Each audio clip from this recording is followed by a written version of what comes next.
Hi there, welcome to Kneppy Invest and welcome to another answer and reply video. I try to the best of my ability, try to answer some of your questions, talk about some of your comments. And the reason I say that is because the first question I want to talk about is a question I have no idea how to answer. And I don't think there is any good answer for this type of question from TD Bandera 365. Please provide your experience view on the best strong, positive, volatile, small cap stocks for 2024 and beyond from your perspective. I have no idea. Now, I can give you some suggestions, but that's only suggestions, only possibilities. But I just have no idea because best, strong, positive, volatile. No idea. Now, maybe Droneshield. And the reason I say Droneshield is because that company is or has been quite volatile the last few weeks and might continue to be volatile. But the question is positive, strong. No idea. Best. No idea. And there's probably quite a few other companies out there that could become quite volatile. In fact, if you just have a look at one of my watch lists, I have a high volume spec watch list, which is currently being filled. And just go down this list. A lot of these companies are quite volatile. This is Australian Gold and Copper. Share price has been very volatile. Another one called, well, we'll skip that one. Optiscan, quite volatile. Share price has gone on a beautiful run. This could be the company for you. Don't know. Share price has been on a run lately. It could continue going on the run. What's another one? Aurora Labs has been looking quite nice recently. We'll say, and when I mean recently, I'm talking about the last 4 or 5 months. And there's numerous companies on the ASX that could be absolutely gold mines for investors. But the question is, which of these companies will do that? I have no idea. And if I had an idea, I'd probably be the richest person in the world because it's one of the most difficult questions. It is a difficult question. Best strong, positive, volatile, small cap stocks. I'm not sure why volatile needs to be one of your conditions here. I tend to not like the volatile companies because they tend to be trade things for day or play things for day traders. But yeah, I just have no idea.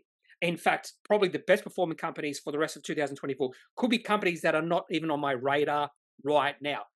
For instance, SKS Technologies. 1 year ago, I was not following the company closely, but I was following the company, but I had no any sort of argument to give in how the company has performed in the past year. In not only the past year, the past 8 months. So in November last year, the share price of this company was below 20 cents. Now it's $1.60. No idea that was going to happen. And if I knew I had an idea, I'd put all my money into this particular company.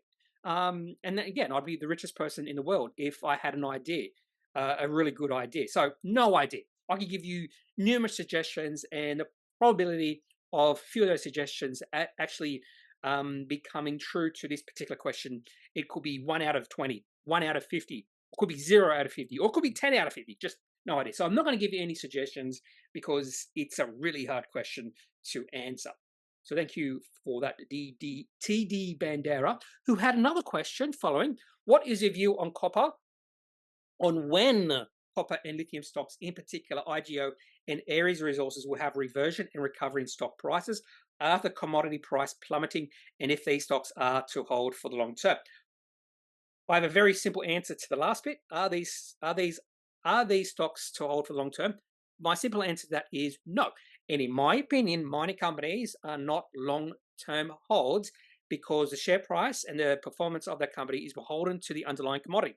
The other thing I heard the other day is that lithium carbonate is at all-time lows. So possibly it could stay at these levels for a long time, or possibly now is the time to get interested in lithium companies because it's all-time lows. But when is it going to recover? It could start recovering next week, next month, 6 months from now, a year from now, 5 years from now. Just don't know. That's the problem with mining and commodities. Sometimes you just don't know. There's been a lot of positive positive feelings or vibes in regards to copper.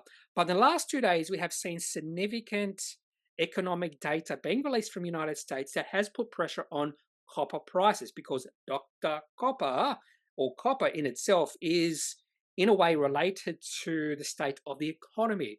And I'm just going to have a look to see what happened to copper overnight because the American markets fell because of bad news when it comes to unemployment. What was it? NASDAQ down 2.4%. And copper was actually up, which is interesting. So copper did not fall as much as I thought it would have. But look at copper right now. It's moved into, I would define this as a downward trend. So good times look like they have come to an end for copper. When it comes to IGO and Aries Resources is fairly small, and I'm not the biggest fan of that company. And IGO, again, lithium. All comes back to lithium. And I have actually put IGO onto a little bit on one of my watch lists. I'm starting to follow this company a little bit more closely, but when you have a look at the chart, it's horrendous. The chart is horrendous. So we'll follow this company just because if we do see a turnaround in lithium, this is the one of the companies I would be eyeing off, but no idea when that is going to happen. TD Bandera. That is one of the hardest things I find about mining and mining companies is you just don't know. And I think it's probably better just to look at the underlying commodity and just to not trade that, but base your trades. And I believe mining companies are only trades, base of trades off the underlying commodity. And at this point in time, both copper and lithium look pretty weak. Anyway. So that's TD Bandera. Method341 says, very boring. 3 weeks ago, very boring and weekday in the ASX today. I think the US markets might fall tonight. Well, if you wrote that last night or 2 days ago, you'd have been on the mark, and just shows you sometimes the day can be quite boring and weak. And then what we've seen in the last few days, quite volatile and not boring at all, particularly if you have a strong holding or high holding, a big holding in the bear. What's it, the bear ETFs? What do they call them? The bear ETFs? I forget what they're called. BBOS? Is it BBOS? The Beta S-Bear TMF units. That's probably gone on a tear. Seen it actually downtrend, but it rose 6% on a Friday. Pretty good volume coming through though. That could be a nice little play. Some of those bear ETFs. Anyway. 741PB says, thanks for sharing. What are your thoughts on a Droneshield now? Well, my thoughts on Droneshield now are completely different than 3 weeks ago when you wrote this particular question. Now, interesting enough, I had been trading Droneshield, and I'm going to give myself a bit of a plug here because I sold Droneshield on the 15th of July at about $2.60.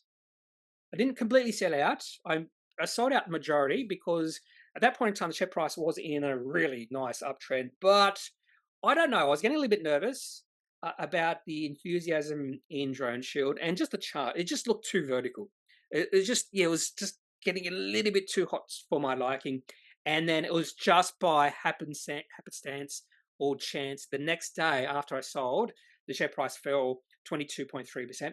I got in for a small trade a few days later, and I sold out when they released their pennies 4C, and the share price has dropped significantly since then. Now, in saying all that, and I don't have any holding in Droneshield right now, and this is on the date, Saturday, 3rd of August, no holding in Droneshield.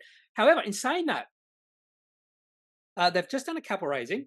The price of the capital raising is $1.15. There's a nice little support level for Droneshield at $1.12, which was the highs we saw back in April, just before they did the most previous capital raising. So 2 capital raisings in a fairly short period of time. And I would assume they won't do another capital raising for a while, because if they do another capital raising in the next year, that's just too many capital raisings.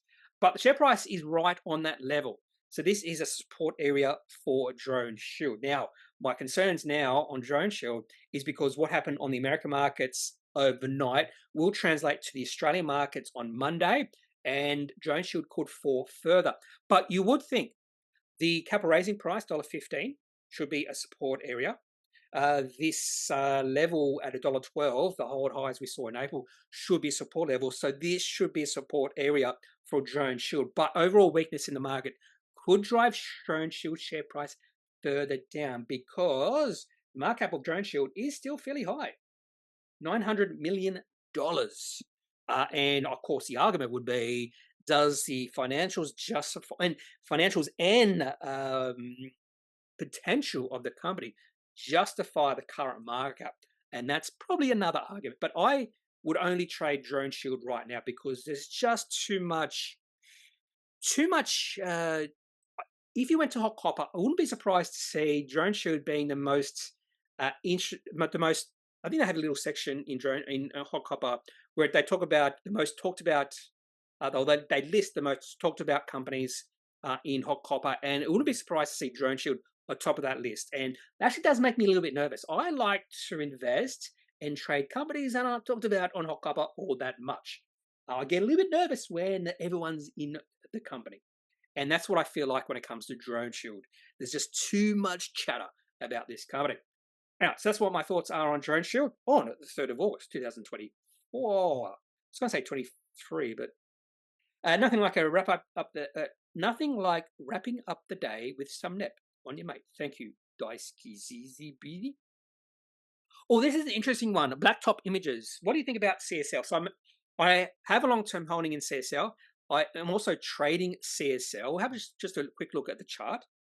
And I think eventually the share price will break out. Maybe not now. Share price down a little bit on Friday session because overall weakness in the market. Chart looks pretty good, but there is, if you just zoom out, I'll just put into the weekly. Stupid. There we go. I've got to auto. There we go. So there is a pretty strong resistance level right above where the share price is right now. And eventually we will see the share price of this company get above 300 and was it $20 or so? Eventually, I'm not sure where that's going to be. And I thought maybe now is the time to just take a trading position in this company in case it happens. So I've got that long-term position. I'm not going to sell that, but eventually CSL will break out. Because we have seen share price move into consolidation period for the long period of time. So I'm not sure if now is the time for that breakout. It is at an important level, hoping it breaks through 105. Keep going. So it sort of has broken above that level, but I want to see a break or get a little bit higher for me to call it a breakout. I need confirmation. But what's interesting about this particular comment from Blacktop is a reply from Liam Jones. How do you invest in something that expensive? What would have to put in a heap to get a decent amount of shares? A nice reply from Dominos. I'd rather buy one $300 share that has double-digit REO than $301 shares that don't make a profit. What would you buy, 300 shares or one? And it's a very important distinguishment between valuation, expensive or cheap, and the share price. Share price means absolutely nothing when it comes to whether or not a company is expensive or cheap. There can be some companies who have a share price of 1 cent, and I would not buy them. And I've mentioned numerous times, I will not buy companies whose share price is below 1 cent because they're more of a plaything for day traders. So I don't look at a share price of a company and think, oh, this company is cheap or expensive. It's all about market cap, and market cap is share price times the amount of shares on issue. That's how you judge whether a company is expensive or cheap. And not only that, you need to know PE ratio, price to book ratio, EV to EBIT, all those sort of valuation metrics, and also the history of the company. For CSL, in fact, right now, cheap compared to history. So it's not about the share price. It's not like jeans, although maybe it's different. Actually, it's a good example. So there's probably some sort of jeans you'll probably pay more than for other jeans. Maybe Levi jeans are more expensive than other jeans. Would you be willing to pay more for Levi jeans, for the high quality jeans than the low quality jeans? And more than likely, a lot of people would say yes because it's higher quality. So you could say the same thing about CSL. It's a high quality company. But again, the most important thing here is the share price is irrelevant when you're talking about expensive or cheap, as the matrix says. There's many other things you have to take into account, not just the share price. Share price is irrelevant. Doesn't mean a company is cheap or expensive. Shares on issue is very important. That sort of thing. Okay, so thank you all three Leng Louis Hunter. Hi, mate. Is Telix a long-term hold for you, or would you trim down holdings and take some profit and buy back in when it dips? Pretty good question, this one. And this is probably a relevant question for many companies in my portfolio. So I can think of Pro Medicus, Telix. There's quite a few other companies that have gone on massive runs. Even Technology One, I'm like looking at the chart for that company going, share price is going to run. Valuation looks pretty rich. In fact, I'm going to go back to my portfolio and I'm just going to have a look at some of my companies. Let's have a look. Aristocrat, it's gone on a beautiful run. And I'm thinking, should I take profits in this? So this is the weekly chart. If you have a look at the daily chart, it's gone on a massive run. I'm like, wouldn't say it's cheap now. Probably good value, fair value. Prevel just went on a massive run. Share price has pulled back. What else? Not that one. Goodman Group is another great example. Share price has been on a beautiful run the last year. Is it now time to take some profits? Even Levisa, Pro Medicus is a really good example. REA Group, Technology One. I'll just show you Technology One. I don't know what's happened here. It's just gone on a massive tear since they released, was it their results in May? Yeah, 22nd of May, it broke out. Even then, before that, the share price was below $17. There were people saying, I'm not sure if Technology One is a buy because it looks expensive. Now it's gone up to $21. So if it was expensive back then, it's expensive now. So I'm not sure who's buying Technology One shares because it is expensive. And I'm just wondering, should I take profits? WiseTech, zero. More companies. Am I wondering? And Alternate, a few months ago, I was thinking I should take profits in that company. Let's go back to Telix. So it's gone on a beautiful run. Beautiful, yeah, over the last, since the start of 2024, share price has almost doubled. And the question becomes, should I take profits? Now, I think there is now an increased risk. We're going to go in, maybe not us, but America is going to go into recession. I think there is increasing risk based off the economic news we have seen in the last few days. That chance has significantly increased. In fact, not only that, the mud market is also pricing this in, or starting to price this in. Well, they're pricing in rate cuts, and they're way more confident now. If you just have a look at the 30-year bonds, I had a look at this morning, it has just collapsed. In fact, yesterday, the 30-year bonds fell 4%. Look at that. That is the bond market saying stuff is not looking good. Interest rates will drop. And the reason why more than likely the Americans are going to drop interest rates is because of the weakening economy, and possibly they're going to be too late they're going to be too late. And because they might be too late, the economy might fall into recession. I think there's a chance now. And I think that's what the bond market is sort of suggesting at this point in time. Anyway, so back to tier. And if this does happen, all these companies, high quality companies, share price will drop. That's the question we have to ask ourselves. Do we want to de-risk a little bit?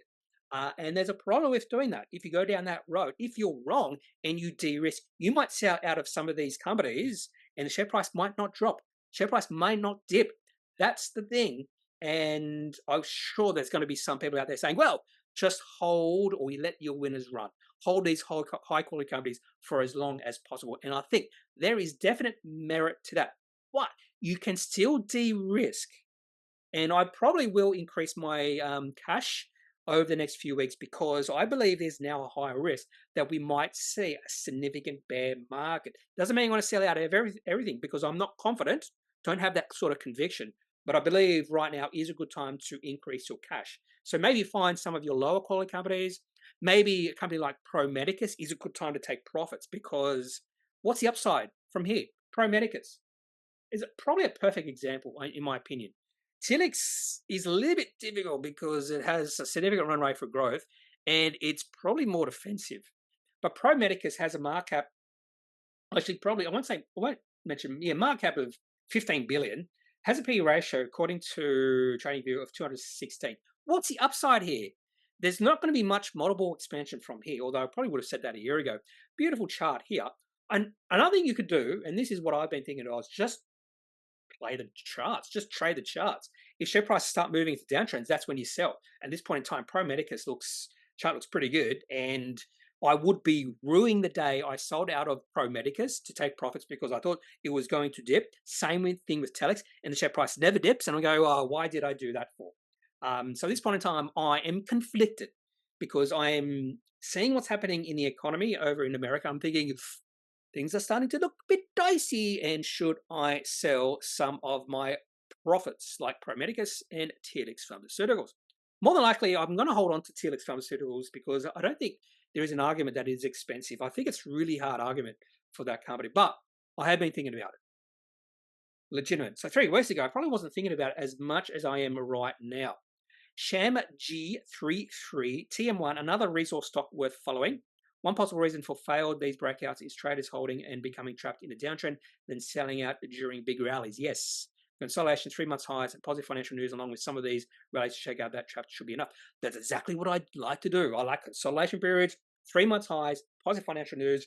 Sham G33, either you've just repeated what I like to say, or you are sort of like a similar soul than I am. TM1. What is TM1? Did I trade this? I have a feeling I traded this for a little period, or I was thinking of it. Can't remember.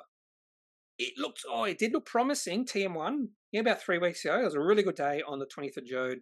It looked promising, and then that promisingness just faded away. So this is maybe one to put in your watch list. Do I have this in my watch list? No, I'm going to put this in my high volume spec because it looked pretty good on that day, but it's looking weaker now. Thank you, Sham G33. Thoughts on Sigma now? Probably no difference. No different than what I've been thinking. When's the news flow going to come? Chart looks, yeah, I think there is risk here that this particular merger won't go through, and because of that risk, I just have no interest in Sigma right now. Now, on the flip side, if the merger does go through, there's a chance the share price could absolutely take off. In fact, the share price might break out higher, so gap up higher when that news flows. There is that possibility. So I think this is dependent on your risk tolerance. Do you want to take that risk? So no thoughts differently when it comes to Sigma. I don't know whether this merger is going to go through. I wouldn't be surprised if it doesn't, but I wouldn't be surprised if it does. Yeah, so no confidence in Sigma at this point in time. Now, if it does go through, because I am a much bigger fan on Chemist Warehouse than I would be on Sigma, much bigger fan, I would probably stay on the sidelines for a while, and then just to see, I want to see how the company is valued at that point in time, because I did do I remember doing the numbers when they announced this deal, and I thought it looked a little bit overvalued when the share price got to about $1.20. So I don't think I would have changed my minds on that front. But Chemist Warehouse is a much higher quality company than Sigma. Sigma is like a crappy little company. Astronomic YT. I was lucky to find this hidden gem channel last year. I was just learning to investing. Now he has 5,000 subscribers. It's amazing, but now many people know the secret, so it's going to be difficult for me. Unity is good. If the more people think alike, then it's easier to invest in the patterns. I was thinking Unity Software. I think you were talking about a company called Unity Software. There is a company called Unity Software in America. I even know the ticker. Yeah, probably easiest ticker to remember. And I was following this company for a little bit, and you can probably understand why I'm not. I don't think the company's profitable just yet. Markup $6 billion, and it's not profitable yet. It's nowhere near being profitable. A nice growth in revenue over a 5-year period, but chart looks horrendous. So not really following Unity all that closely right now, but I just saw Unity and just thought Unity Software. I don't know if I have any secrets. I don't know if my secrets are worth really knowing. And I will admit, I do keep some secrets not secrets, but I do keep some stuff to myself. But a lot of that stuff I'm keeping to myself is just stuff I'm not that confident on. A lot of the stuff I do like breakouts, that sort of thing, stuff I'm more confident because I've seen the pattern before. So it's about pattern recognition. But there is an argument that the more people know a pattern and trade on that pattern, the less powerful it becomes. But on the flip side, the more powerful it becomes because it's self-reinforcing. So I can see both sides of the story here, that it can help and not help. But I do believe if you do find something that works really well for you, and maybe the rest of the investing community knows nothing about that, it should continue to work for you because no one else knows about it. And more people that know about it, I don't know. I don't know about that one. Don't know. Anyway, thank you. James YU1YD, MMC has now changed its name to ASL. Watch this stock go to $10 in 2 years. ASL used to be Ausdrill, I'm pretty sure. And then they changed their name to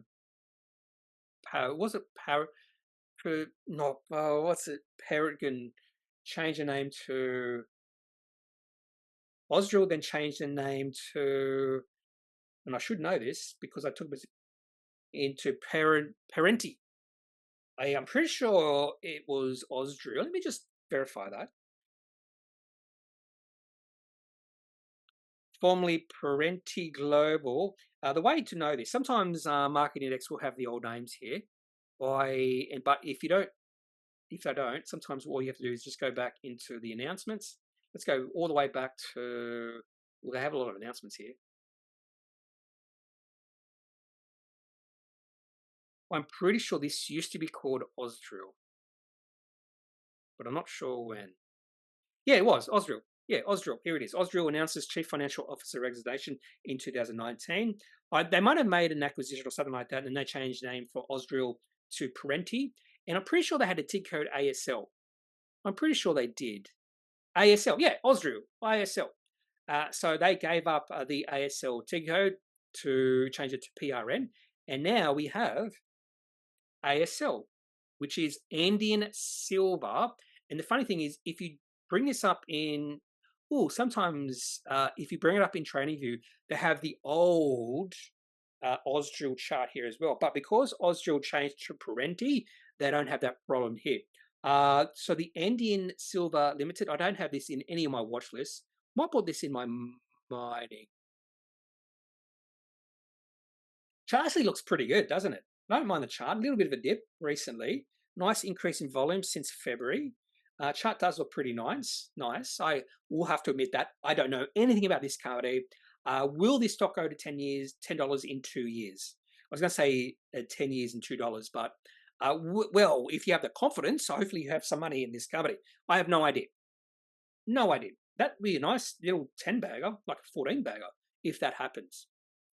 Anyway, I hope it does for you, James. Hope it does become a multi-bagger for you.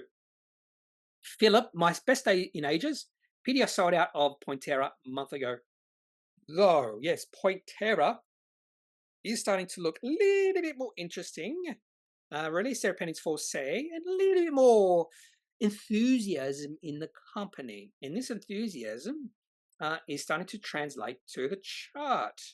Share price has doubled from the lows, got down to 3 cents back in mid-June, and is now 6.6 cents. And the chart is starting to look a little bit more interesting. Share price has fallen the last 2 days, so a little bit of weakness in the overall markets. We'll see the share price fall a little bit, but it's holding up stronger. So I do have a small position in Pointerra, and if I continue to see some strength in the company, in the chart, I might add to my position. But I'm not sure if I'm that confident just yet. Seiji Varkis, my best day today ever. Well, I'm just put that in myself. Thanks, Kneppy. Lithium, or Core Lithium, looking promising. Any thoughts? Thanks, Sarge. What are my thoughts on Core Lithium? No. They had an okay little report, but I'm pretty sure they put their mind into mothballs. Is that right? Oh, share price down 9.5%. I think that's just overall weakness in lithium, though. So they had a nice little Appendix 5B, or cash flow report here, because they were operating cash flow positive, but I was certain they put their mine into mothballs. They've stopped mining. So maybe this is just the remnants, the tails, or whatever they want to call it. So they were operating cash flow positive. I have heard some really negative things about Core Lithium and their mine, what do you call it, the resource there. It's something like a lower quality or something, which wouldn't have filled me with much excitement about the company. Market cap 224 million. Chart looks pretty weak. So for this type of company, I'll just look at the chart. And if the chart looks really weak at this point, I'd say no interest, particularly because it's a mining company. And again, it's lithium.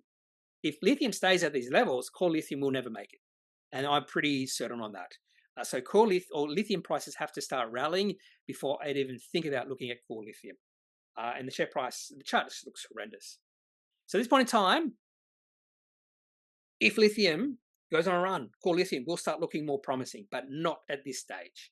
For me, I'm just a little bit more risk averse when it comes to these sort of situations. Nick Patterson, good stuff as usual. Can you please list your favorite trading books that you've read? Oh, I put them all upstairs. I actually answered this question in a previous video. I'm going to try to link that video to this. Okay, so pretty sure I've done that in a previous video. Method 341. Hey mate, you should talk to SKS's CEO and put the talk up as a video. I missed the boat on this one and waiting for a pullback, but I fear it might not come. I don't know about doing interviews. I just don't know. I'm not a journalist. I don't know how I would do when it comes to these sort of situations. I mean, he did reach out, and he did say if I wanted any clarification or anything. So I think he was reaching out to do a possible video, but I never started doing this channel to do CEO videos, CEO interviews, and I think it is quite specialized. I think you do need to have a little bit of experience, maybe not experience, but to know what you're doing. I'm not sure if I have the personality to do that sort of thing. Maybe I could do it once and see if I am okay. And I just don't like interviews. People don't ask the right questions. I hate. They ask really simple, easy to answer questions. I like thought-provoking questions, and I'm not sure if that's how the way things are done. I don't know. Map 0v0. Any idea what is happening with Brainchip? Most of the trades yesterday were shorts because I would say because most people want to short Brainchip. Wouldn't be surprising. What's it called? Shortman. Would it be surprising to see Shortman as one of the most shorted companies on the ASX? So Pilbara, IDP Education, sort of a no-brainer there. Liontown, Chalice Mining, Flight Centre, Sierra Resources. So a lot of these make sense. Satire, Weebit Nano makes sense. Helios. Don't see Brainchip. Is Brainchip? I think there is a chance that some of these companies you can't short. So, Brainchip shorting just collapsed the other day. Went from 4.4% to 1.4%. So I don't know. I would have thought Brainchip would be more shorted. Shorting has dropped significantly in the past year. It's dropped from 8% down to 1%. So I'm not sure what that's happening. Is it just because the share price has dropped too, and they just people just went, no, what's the point? Chart looks pretty bad. Share price is getting towards the lows we saw. I think they're just they're taking profits, selling out of the short position because maybe the bottom is nearing. Yeah, I wouldn't be surprised. Yeah, that's probably what they're doing. So there's a nice little support level at about 16 cents or so, and the share price now is 18 cents. So they probably don't see as much downside, or the probability of more downside is a little bit lower. So they're just taking advantage of the share price dropping like this. And I wouldn't be surprised to see if there was a sudden rise in shorts around February. Let's go back to Shortman. February, yeah, there was a sudden peak in shorts, January into February. Shorts remain the same, and also the shorts have just dropped like a rock. I'm not sure what's happened there. It could be just again, share price has dropped a fair bit, and they're just taking profits. So I don't know what happened. What is happening with Brainchip? Most of the trades yesterday were shorts. Yeah, that's what happens with companies like Brainchip. They have no revenue. They're just a story stock, and they need to prove. They need to really prove their business model that they can make it. And that is a problem, the main problem with these sort of companies. Eventually, they need to prove that their business model is going to work. M Solcar C or SC7WF. Firstly, love your content. Thank you. Can you please share some views on Domino's Pizzas and IEL, and if you see value there? Thank you. Funny enough, we just saw that IDP Education was one of the most shorted stocks on the company, and we'll be surprised to see Domino's in there as well, because Domino's is an absolutely hated company right now. What's not there? I can't see it. I'm surprised that Domino's is not more shorted. There it is, at number 52, Domino's. So the 52th most shorted company on the ASX, while IDP Education is the second most shorted company on the ASX, just behind Hilbra. Okay. Now, the chart for Domino's looks horrendous. In fact, I think IDP Education looks horrendous too. In fact, Domino's Pizza's share price dropped 9% on Friday. I'm not sure what happened there. I actually did Google Domino's Pizza. I went, Domino's Pizza? In fact, let's do it now. I Googled Domino's Pizza. I don't like Domino's pizzas. I'm going to be honest with you. I think they're very simple and plain. But I noticed something interesting. Down 10% a week. Where was it? I bet you it's not going to be here. Here it is. Domino's launches new burger, pizza, and sides range. What the hell? Yep. Can't decide what to have for dinner. Domino's has the solution with new improved burger-inspired line. Domino's Japan releases new cheeseburger pizzas, but do they really taste like burgers? And I was reading this, I'm going, you know my two favorite foods, burgers and pizzas. And I was like, oh, if they can combine the two and it tastes like a pizza and a burger, I would be all in that. So I might try this burger-inspired pizza. But it seems like the market doesn't care. But anyway, look at the chart. Just look at the chart. And the chart looks pretty bad. What? But when it comes to high quality companies, I don't care about the chart. I look at the valuation. So the question you have to ask yourself is, Domino's Pizza a high quality company? And probably the second question is there any value in this company at current levels? That's a pretty important question. According to TradingView, Domino's Pizza has a market cap of $3 billion and a PE ratio of 84.7. That's probably because of distorted earnings, maybe much lower earnings than what you might expect from this company. If you just look at the last year profit of $40 million, previous it was $160 million and $180 million, $138 million. In 2019, it was $116 million. So profit was significantly lower than what this company saw even pre-COVID-19. So if the company can get back up to those profit levels, and there's a chance they will, so we just say $100 million of profit, that means the PE ratio is like 30. If the company can get to a profit of 150, PE ratio is 15, which is starting to look interesting. Another thing I like to do for these sort of companies is I'll go to FinChat. I just like to look for potential high quality companies. That's probably the biggest question you have to ask yourself: is Domino's Pizza a high quality company? And then what I like to do is just have a look at the historical PE ratio of the company.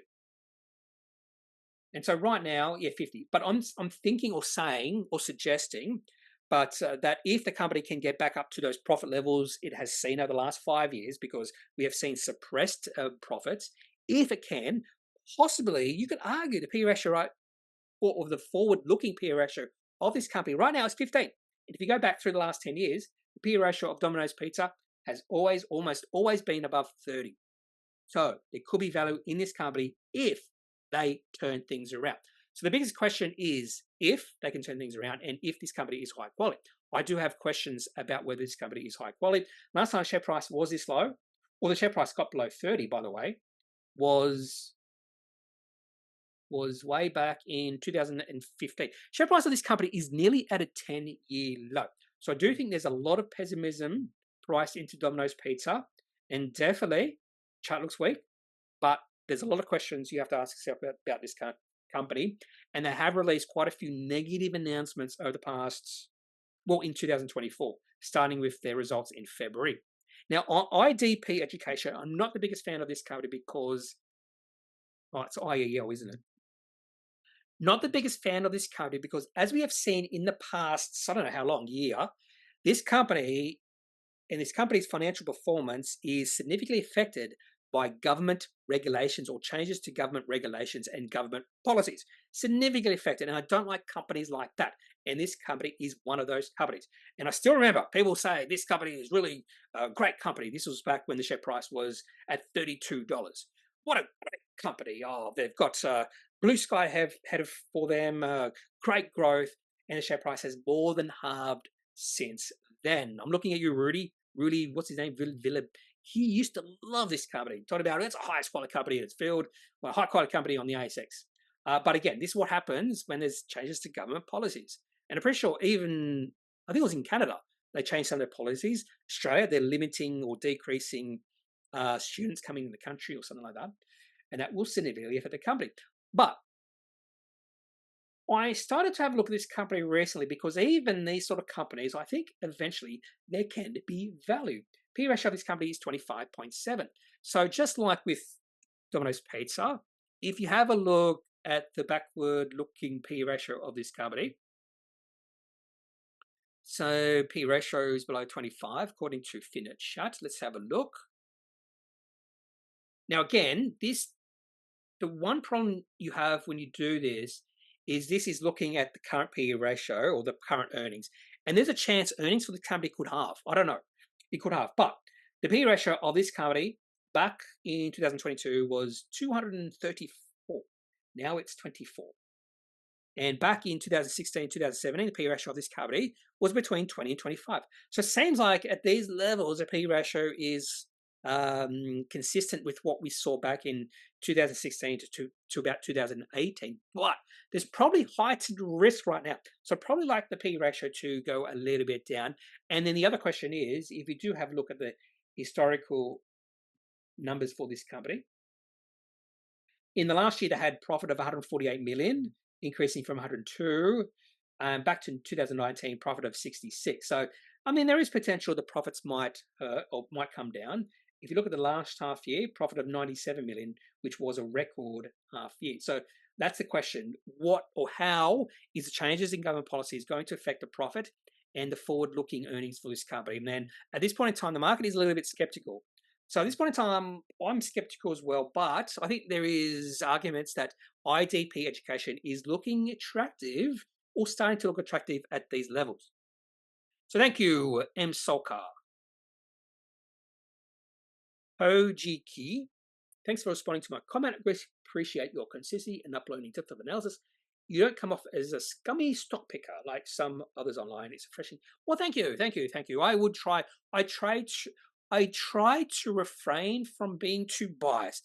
I do have positions, and I'm excited about those positions. And sometimes I probably do come across as showing that bias. But I try to refrain that, and I will never, ever. And the whole reason I would never be a fund manager is because and another reason why I never recommend stocks to friends or family is because I could be wrong. I simply could be wrong. And if I'm wrong, that could affect the friendship or the family. So I will never, ever. I have had friends and family come to me, hey, what company do you like? No, sorry, not for me. Fund manager, not for me. So I don't want to try to do any stock picking, that sort of thing, because I could be wrong. That's the nature of investing. You are going to be wrong a lot. I have talked to fund managers before, and a few fund managers, and the thing I took away from that is there is a frustration because they can do really well for clients, but the clients tend to focus on those companies that valuation share price has gone down. And they don't focus on those companies that have done really well. They just focus on the negative stuff, the bad things that have happened. And I think that would happen if I started to share companies with you. I said, this is a company you should own. I would never do that. I would never say to you, this is a company you should own. No, it's up to you to decide that. You have to make your own decisions.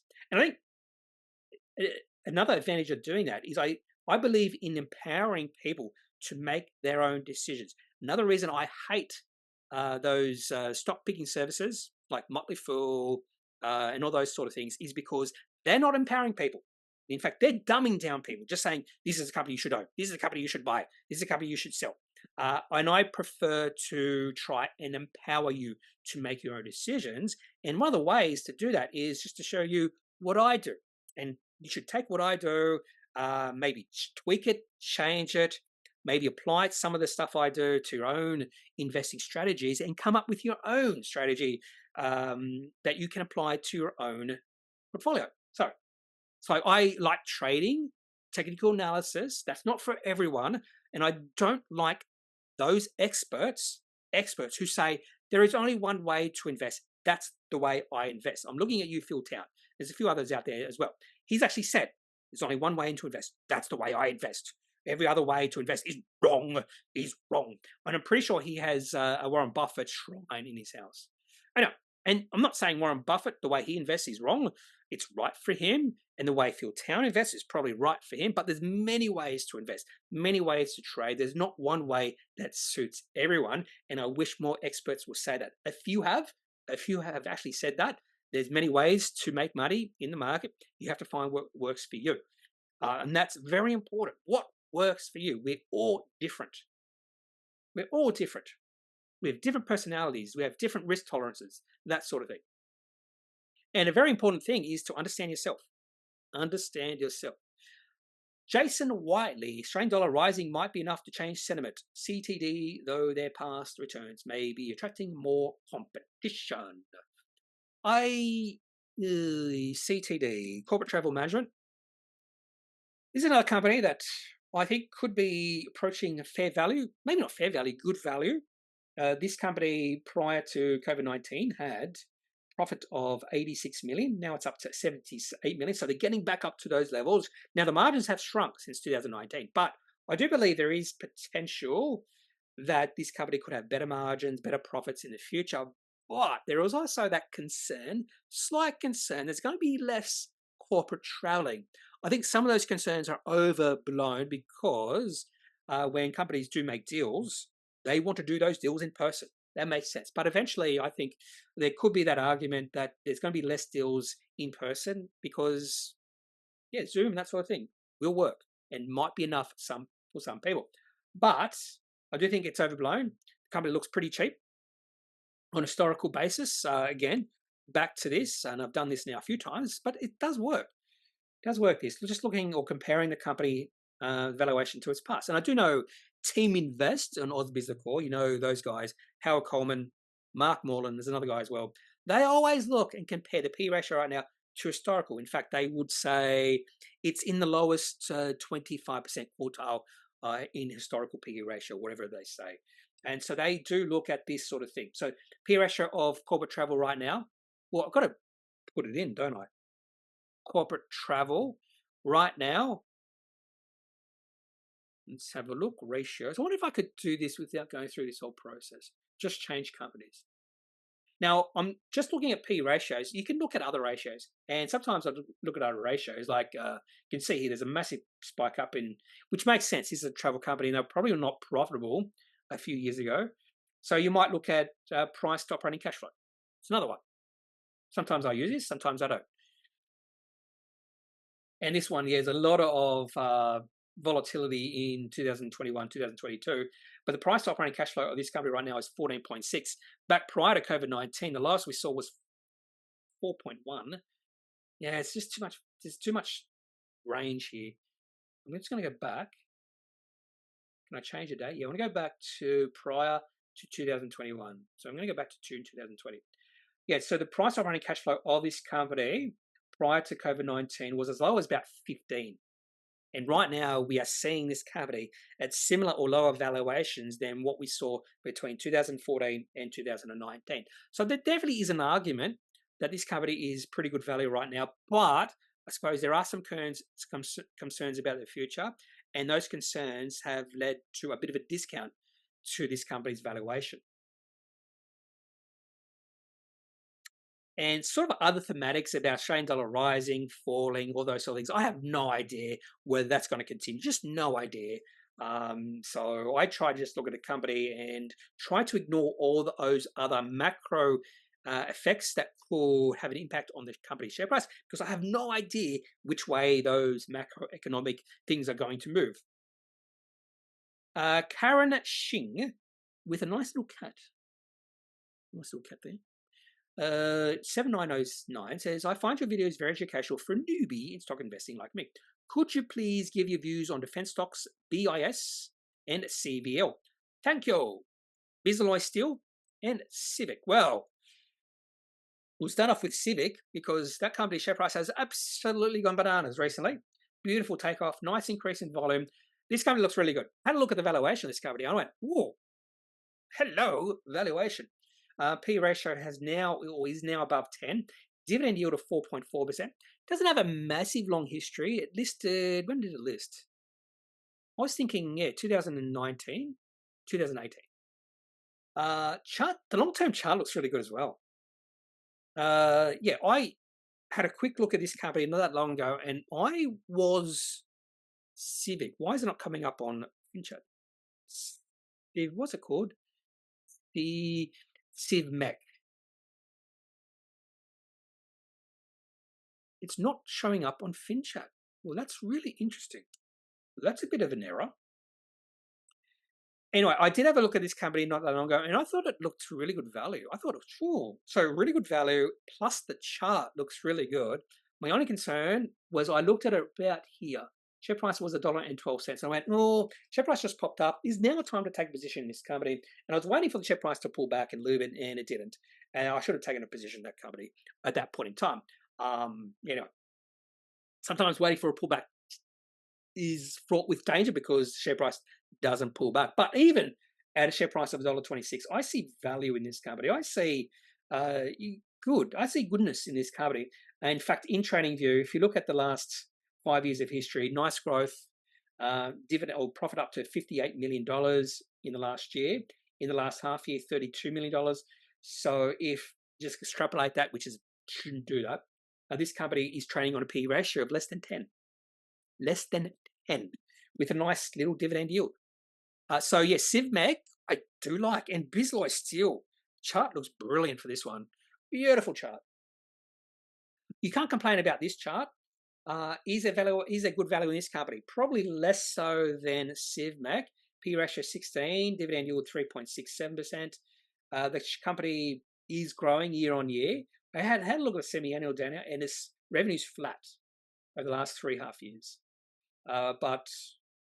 Profit is roughly, we'll say between $5 and $10 million per half year. So if they get maximum profit, we're talking about $15 to $20 million in a year, and market cap is $227 million. So P ratio is going to be more than 10. So if I had a choice between the two companies, based on valuation, probably Civmec, but I like the chart for both Bisalloy Steel and the company. I actually, at this point in time, don't think you go all too wrong with either company. The question becomes then, are these long-term holds? I would probably guess, and this is just me guessing, that neither company would qualify as being high quality. I'm just going to have a really, really close, really quick look at Bisalloy via FinChat, and I'm just going to have a look at some quick numbers. Gross margins are fairly low, which is understandable. Return equity is really nice, 18.93%. That's a 5-year average. That's the sort of return equities I am looking at. I do prefer a little bit higher, but I would take that for this type of company. Return invested capital 13.6, nice. P ratio 15.96, price to book, really nice. Some of the other valuation metrics look pretty good. The other thing I look at is growth. So revenue growth, really nice over the last 3, 5 year, 10 years. Earnings per share growth, really good. Now, the earnings per share growth is growing at a quicker rate than revenue growth, which tells me the margins have been improving for this company. Dividend growth as well has been really nice. Everything looks really good for Bisalloy Steel. I'm just concerned, I wouldn't say this sector would be high quality, but the numbers speak volumes here. I would be close to saying Bisalloy Steel has a potential to become high quality company, but I probably need further proof. And Civmec, unfortunately, for some reason, why is it not on Civmec? That looks like the no. Anyway, I'm going to just move on. yeah, if you're a shareholder in both of these companies, well done. And yeah, I like them. Thank you, Rion Cole. You're welcome. James Dean, not the James Dean, because he died in 1955 in a car accident. I just said 1955 as a guess. Oh, 30th of September 1955. Okay. I didn't say that because I knew it's just a rough guess. James Dean saw an article 2 weeks ago on corporate travel, reckons the return equity is falling and the contract with the British government is at risk with change of government. Well, that's a possibility. There's always risk. Every single company has risk like that. So it is a possibility. And let's go back to return on equity. It hasn't been falling. Actually, in fact, it wouldn't surprise me if it has been falling. So this company has return equity of 5. That's a 5-year average. But here's a problem with return equity. It also includes those COVID-19 affected years. So I think looking at the 5-year average for any sort of these travel companies is fraught with danger. What I like to do here is just have a look at the return on equity. Where would it be? Where would it be? Capital efficiency. Here it is.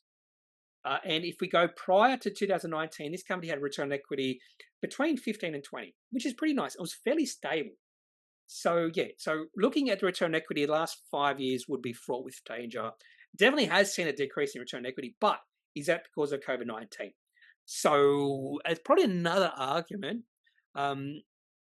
for probably another reason for arguing that corporate travel management may not be or should not be classified as high quality because there is a lot of uncertainty and we don't see those high quality metrics like return on equity high enough because 5% is not high enough.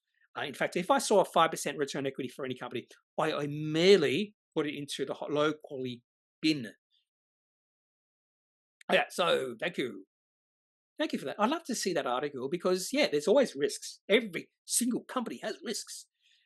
James Dean also asked me to share my thoughts on AUB, which is AUB Brokers, whatever it's called.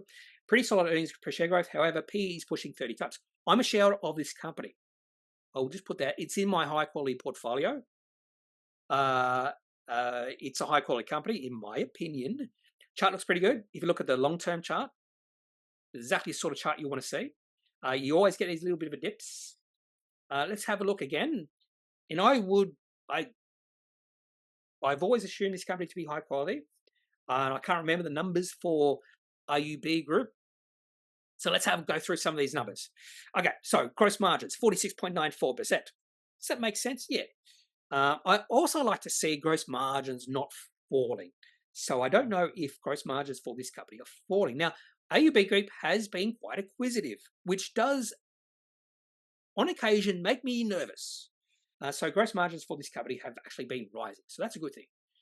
Over time, been rising. Between 2014 and 19, they were dropping, but they've been rising since then. Otherwise, the other margins are okay. Return on equity at 9.49%. That's a 5-year average. Return on invested capital 7.1. So that's below my target. My target is 10. P ratio 29.1. Some of the other valuation metrics are okay. Price of free cash flow 31.2. P ratio, no. So that's P ratio is the trailing 12 months. The valuation here next 12 months, that's what I assume NTM, says P ratio is 19. So that's forward looking. So they're assuming some really good growth. And all the growth metrics are really good. So revenue growing, but revenue is growing at a quicker rate than earnings per share because this company has been acquisitive. Probably shares on issue have increased. I do prefer revenue per share growth, which you can find in Guru Focus, but not in FinChat. But earnings per share growing, dividend per share growing, probably less than 10%. I probably would prefer that above 10%. I'm a little bit surprised return equity is below 9. I thought that would have been higher. And return equity was above 10% before 2023. I thought it was above 10%. It was mostly above 10% each and every year. So between 10 and 15%. But in 2023, it was about 5.2%. I think this is just a one-off. And I think if you look at the next 5 years, return equity will be above 10% each and every year. The other thing I like to look at is return on invested capital, return on assets, all those sort of things. And I think this is a high quality company, but my main concerns are acquisitive, and return on equity is a little bit lower than I would like, but I do like the growth. And I think there is potential for more growth. P ratio, in fact, let's have a look at the historical P ratio of this company. I'm assuming, and this is just me assuming, I've got to find where the P ratio is. Where is it? There it is. I'm assuming the market is putting a little bit more premium to this company because this AUB Group is a little bit more highly thought of now than it was maybe 5 to 7 years ago. And you might be able to see that in the P ratio. Yeah, so P ratio is a little bit higher than it used to be. So if you go back prior to 2022, P ratio of this company struggled to get above 30. And it has been around about 30 since then. In fact, at one point in time, you could have bought this company at a P ratio of 12. Yeah, 12. Back in 2016. Or 11. In 2016. So I think the perception of the market has changed for this company over the past 5 years, which makes sense. They're doing well. Dwyskeez, maybe the only reason to like Bitcoin is it trades every day. I love Bitcoin for this reason, says Dicey. Constant opportunities for short-term trades if you do it off CoinSpot and on a foreign website. I know it sounds scary, but I find it absolutely blast over time. For some reason, I feel like the markets are more fair when they are 24/7. And I do believe tokenization of RWA's commodities will be massive for crypto and 24/7 trading around the world. And this is why I personally love crypto in the tech behind. I can absolutely understand that. If I was a trader, I would love Bitcoin. I think Bitcoin trading, it goes hand in hand because it's 24/7. Yeah, I can absolutely understand your reasoning, Dwyskeez. Yep, understand that. Forest Hill, please for the JB Hi-Fi video. Yep, I've done that. Already done it. Hope you enjoyed it. The boring trader, no sell signal for me. Look at CBA price, CBA overpriced, but still creeping higher price. Compare it to AGL, which broke below 12 moving average, created low high, which is a sell signal for me. If the market proved me wrong, then re-enter. So CBA. Well, yeah, if I was in CBA, I probably wouldn't sell it. Well, maybe you wouldn't sell it just yet, but it's significantly overvalued. There's no argument about that. But the chart, look at the chart. So for some reason, people are buying CBA. There might be a reason behind it. It could be just overseas fund managers just buying into Australian companies and the highest or the biggest market cap buying CBA without any thought to it. That could be driving the share price higher. I don't know. I'm just guessing. But at this point in time, if I was trading CBA, wouldn't sell it just yet. But the valuation matters. And I don't think if you were wanting to own this company for the long term, there's no reason to be buying this company right now. The probability that you're going to have really good returns moving forward from CBA holding at these current prices is really low unless you've been holding this company for a long time. So CBA, definitely not a long-term hold. And I would only buy CBA if the share price gets below, what was it, $80 or $70. And the other one was AGL. AGL was interesting because I am trading AGL. Share price really going sideways now. I need to see the share price tick up. I need to see the share price get to $11. And I have been thinking just taking profits with this company. Another thing I'm tinkering with at this point, is using, which one was it? Horizontal line.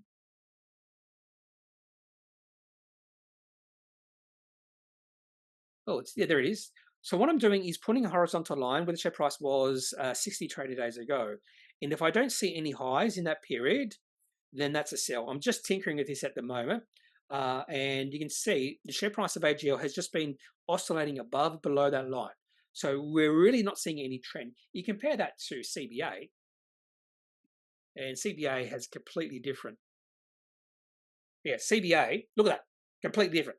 If you go back 70 days ago or 60 days ago, that was a low during this period. So I want to use something like this. So AGL is much weaker than CBA. And again, why would you sell CBA? CBA is a beautiful uptrend at this point in time. It may change, but at this point in time.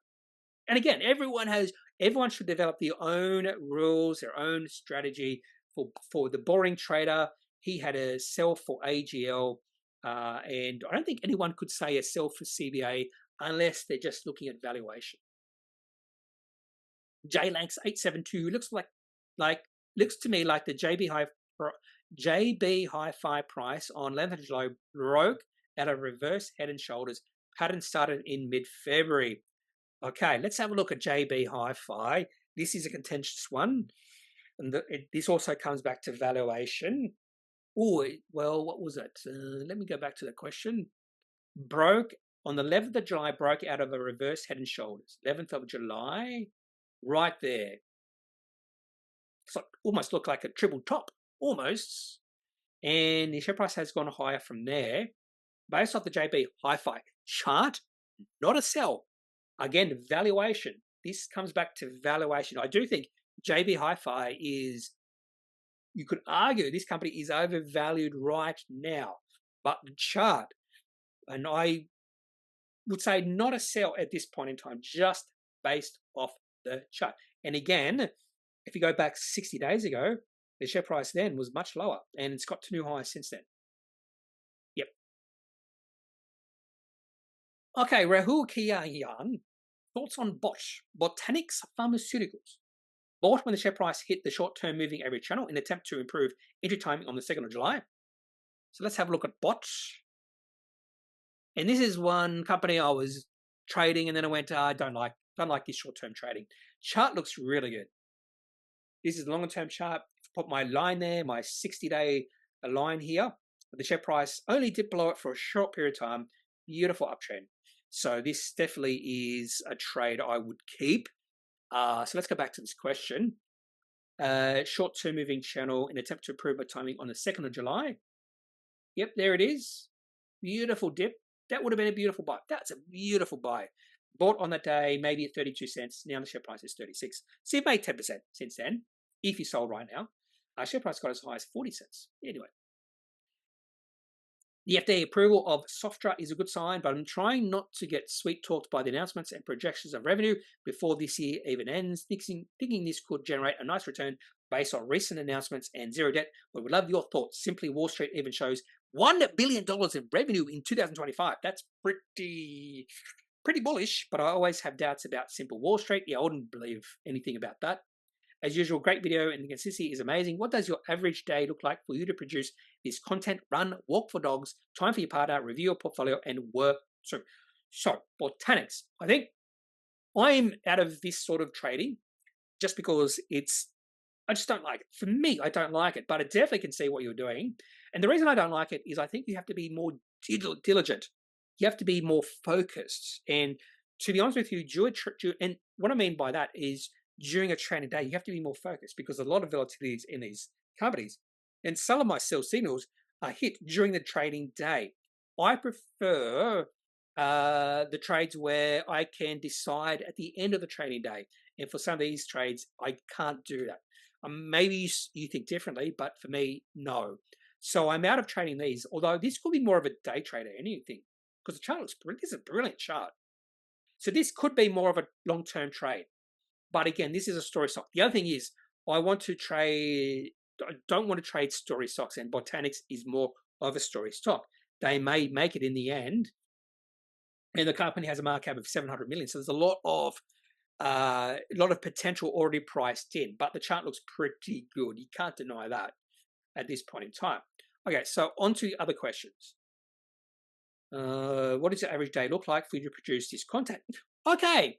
Let's talk about my average day. My average day is fairly similar. Okay, so this is what I do. I will wake up, depending on the year or the time of year, I will wake up, never by an alarm. And in my opinion, this is very important. I have not needed an alarm for many years. In fact, a lot of times when I take a nap, when I do a night shift, I take a 1 hour nap. Even then, I don't need an alarm. I will wake up before I need to wake up. I think it's just a mental thing. I don't know. So in the morning, I will wake up naturally. It could vary anywhere between 4:30 and 5:30. Very rarely do I wake up after 5:30, even if it's dark. And typically when I wake up, I am refreshed. I don't need coffee or anything like that. I'm refreshed. I'm not one of those people, for some reason, who needs coffee. I don't know what it is, but I'm a very good shift worker. very good at night shifts. I can last a long time.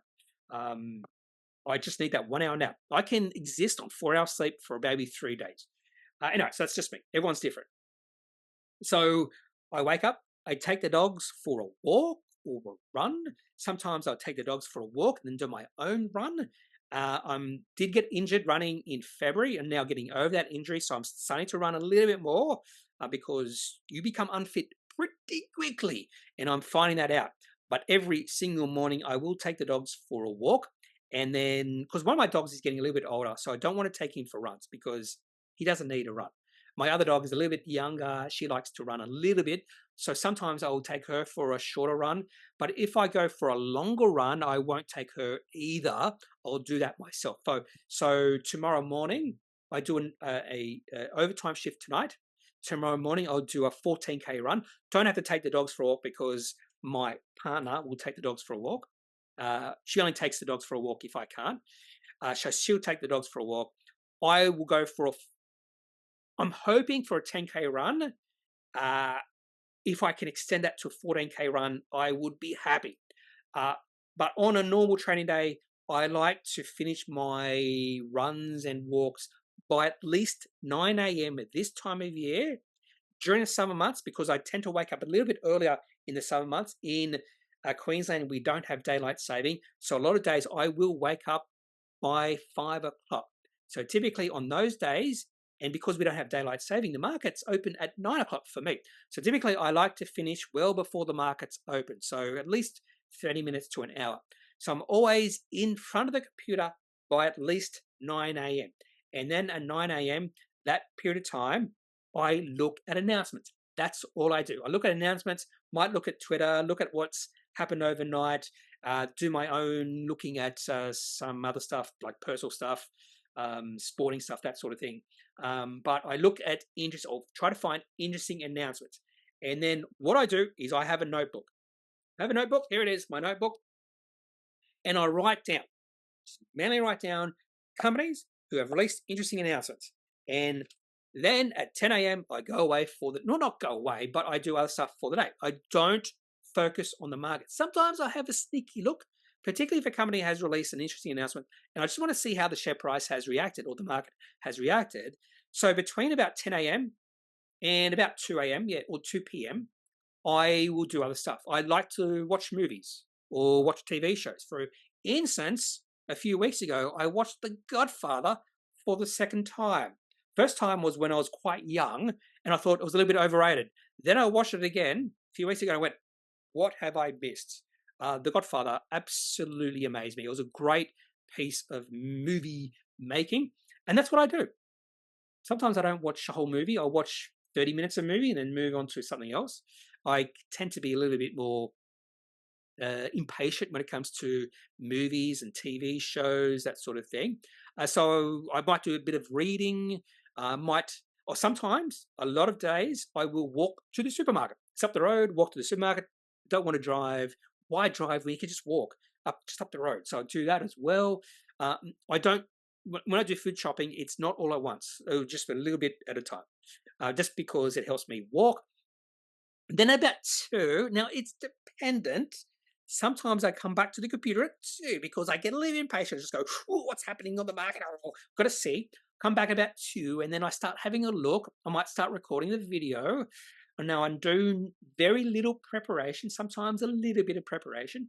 But then we'll say on average at about 3 p.m., again, depending on the time of year, about 3 p.m., I will record my video. And then these days it takes about an hour to record the video because the video takes an hour. And you don't know how long, unless you know what it takes, you just don't know how long it takes for me to record a video to put it on YouTube. I would say between 2 and 2.5 hours because of rendering and that sort of thing. So just because I record it via Zoom, and just the Zoom part, for it to render, whatever it does, it takes about 30 minutes. Then I put it into Final Cut, and very little editing. I do minimal editing. I just cut out the first bit, cut out the second bit, nothing in between I have to edit. So when I do record videos, it's all the way through. Even this video, all the way through. So very limited editing. And then I press the whatever it is in Final Cut. In fact, I'll open up Final Cut. And then it sort of converts it to YouTube something or rather. That can take 40 to 45 minutes in itself. So that's the longest part of the process, is just waiting for these software to convert the video to the right format. And then I just put into YouTube. And then probably the second longest thing second longest thing is doing the timestamps. And it's not as annoying for me right now because I do have a different process for doing that, much quicker process, and I don't find that annoying anymore. Yeah, so this is my for some reason it's taking ages. What's it called? It's so when I finish the video, I press Y2. I've got my own settings. Press Y2, and it takes ages. It takes ages, and just waiting and waiting. So that's all I'm doing, is waiting for about 2 or 3 hours, and then I put on YouTube. Now during that period, the markets have closed, and I start my after or post market screeners and scanners and all that sort of thing, and that can take me 20 minutes, 30 minutes. And to be honest, a lot of that 2 or 3 hours, I'm just doing casual stuff, leisurely stuff, maybe playing some games, that sort of thing. And then I eat, as we all eat. And then I usually go to bed, go upstairs at about 8, might read for an hour. And I'm usually asleep by 9:30 to 10. And the day starts. And I'll be honest with you, the day goes quick. I like these days. I like every single day when I'm not working. And that's why I love being part-time, because I have 2 weeks off at a time. And I love doing these videos. If I didn't love doing these videos, I wouldn't be doing them. I'll get a little bit of money from it, but I probably could get a lot more money if I really wanted to. But the money for me is not that important at this point in time. I might change my opinion eventually, but that's what I do. So yeah, content, walk the dogs, 20th partner. I'm a very lonesome sort of person. I don't need much time for my partner, and she agrees. Review for your portfolio. Yeah, I review my portfolio, my technical portfolio, every single day. That doesn't take long. It doesn't take long at all. You'll be surprised how quick it takes, because most companies I have, because I'm not trading these volatile small cap companies, I'm trading the larger caps, and I can know without even looking at the chart whether a company is close to a sell or not. So I don't have to really review my portfolio all that much every day, but I do it every day. And work too. If I'm working, it's a 12-hour shift.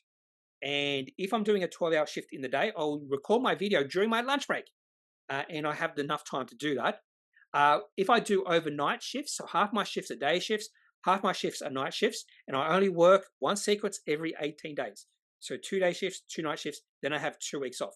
2 day shifts, 2 night shifts, 2 weeks off. Now I do a lot of swaps with staff, a lot of overtime shifts and emergency shifts. So in the end, my pay I get is about 75% of full-time pay. And I've been telling other people that you can actually earn quite a bit of money being part-time, and you get a lot more time on your hands. So I do 2 day shifts, 2 night shifts, then 2 weeks off. And during my night shifts, because I don't need much sleep, so what I do is, so I do a night shift tonight. I might try to get 1 hour nap this afternoon. I don't really need it. And then at midnight, right on midnight, I take a 1 hour nap. And when I take that 1 hour nap, I'm not that tired. I don't have any trouble sleeping unless I'm really excited. If I'm really excited about something like doing a marathon or traveling overseas, it's just too exciting.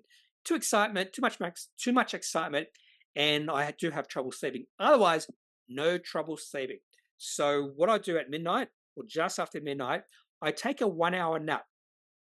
Then I wake up naturally, and about 1 a.m. I come back to the computer, and I do a lot of the shifts at home, by the way, so we can work from home, which is really good.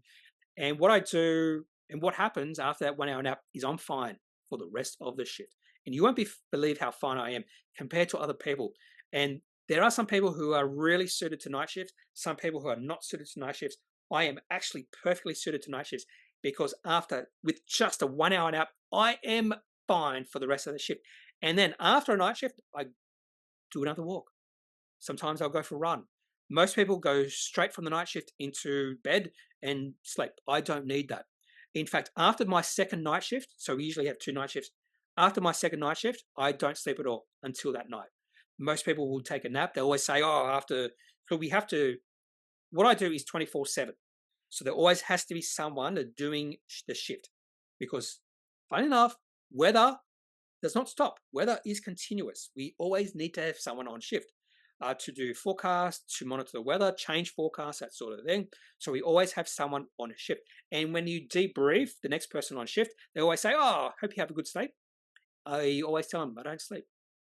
The reason I don't sleep is if I didn't have to sleep, I would prefer not to sleep. Some people love to sleep. I will not believe. I have so many things I can be doing. Sleep just gets in the way. So after my second night shift, I just have too much stuff to do.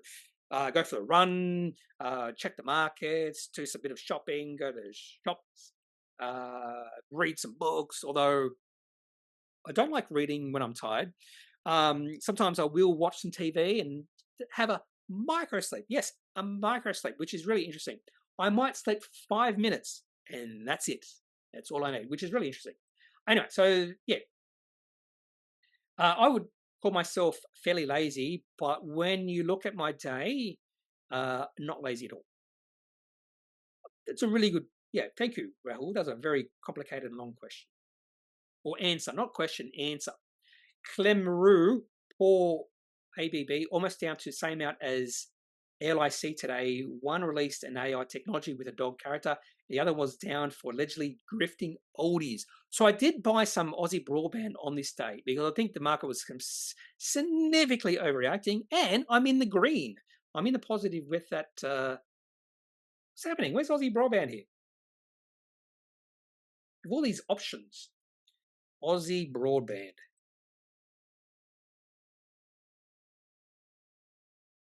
Yep, and the share price has rallied. I bought below $3. I forget exactly when. And I do believe the market overreacted. The chart doesn't look good, does it? But I believe this company has potential to be one of the higher quality telecommunication companies on the ASX. And what was the other company, LIC? They did really well. I wouldn't say dodgy things, but the media got a hold of dodgy things. And look at the difference. Share price has continued to fall, which tells me there's more strength, but maybe not small strength, that the market overreacted when it comes to Aussie Broadband and probably didn't react enough when it comes to lifestyle communities. Share price has absolutely tumbled further. Share price actually dropped from $10.50 down to below $9, while Aussie Broadband share price has lifted. So again, you can take advantage of when the market overreacts. And I definitely would not have bought lifestyle communities on this announcement. It was pretty negative. They're just, ew. So yeah. Thank you, Clumbaroo. I should maybe end the video here. Maybe one more. Jason Nimmo. Liking your videos, mate. The term you were looking for was shooting star. The main difference between a shooting star and inverted hammer candle is the direction of the prevailing trend. In particular, a shooting star occurs in an uptrend, whereas an inverted hammer occurs in a downtrend. As such, the shooting star is a bearish reversal pattern because the candle wick got forced back by the bears. That does actually shooting star and trading. Put trading there. I can't remember what this was in relation to. Yes, I sort of do remember. Yeah, shooting star. Yeah, I do remember this. Type of candlestick that forms when a security opens, advances significantly, but then closes the day near the open again. Yeah, that makes sense. What's the other one? Inverted hammer candle is in direction of the prevailing trend. Okay, yeah. Okay, I'll do, yeah. Okay, you've mentioned everything in that particular comment. Thanks for the clarification. Should I do one more question? Awesome rundown. SKS Technologies and Counter Resources and Victory Metals look promising. Have you checked out Actinogenetical lately? They've got some compelling updates that could add value to your next video. Keep the content coming. I'll just do quickly actually I'll do Counter Resources and Victory Metals. Don't have to do SKS. No, I'll do all four. Because SKS Technologies is really interesting. And I do own this one. And what I find really intriguing by this is just the candlesticks the last 2 weeks. What we have seen is selling in the morning, buying in the afternoon. And you can see that by the candlesticks. Really long shadows below their main body. So on open, some selling. So someone's taking profit. So amateurs open the market, professionals close it. But during the day, we see buying. Share price lifts up during the day. And the share price has closed or finished higher than the lows of the, and significantly higher than the lows of the day. So that shows me there is strength to this company. And the share price has gone sideways since this announcement on the 15th of July. That also shows me strength. When the share price gets below $1.50 or $1.55 or maybe even $1.60, we see buying coming in. So some strength when it comes to SKS Technologies. A really fascinating chart, and it just shows you the psychology of the market or participants in the market. Encounter Resources, ENR, I believe. This one, well, it's starting to look weaker now, isn't it? Just shows you. So this is looking weaker. It was looking really promising up until 16th of July. On that day, share price fell 21%. That was a really negative day, and that was a sell signal for me. I was trading it in Encounter Resources before that because it looked really good. Can't remember what they released on that day, but that was a sell signal, and the share price has fallen, and it looks much weaker now. So this was in relation to the 8th of July. Yeah. So the 8th of July was a really good day. Share price of this company almost got to $1. Now it's 53 cents. So looking much weaker for Encounter. Victory Metals. I can't remember this one at all. Victory Metals. Let's have a look at this one. Actually looks better than Encounter, doesn't it? So there was 5 bearish days a few weeks ago, but then the share price has bounced off there. So this looks better than Encounter. Encounter looks weaker. And I'm pretty sure Actinogen looks pretty good as well, or did look pretty good. Let's have a look at Actinogen. Oh, nice little dip. And the share price did rally on Friday when there was overall weakness in the market. Share price up 4.4%. So maybe it's in a support zone right now at 7.1 cents. Thank you, Nathaniel, for your question and your comment. Yes. Oh, then, okay, I'll stop the video here and we'll talk about Ben Hutchinson, who's saying, I have 6 cents. I don't know about that. But anyway, thank you. Have a good day. Have a good weekend. Don't forget, if you have any questions, any thoughts, leave those in the comment section of this video. Otherwise, or any other video, I'm not a financial advisor. If you do need financial advice, make sure you seek out someone who is qualified and can speak to your own financial needs. That's it for this video. Have a good day. Bye.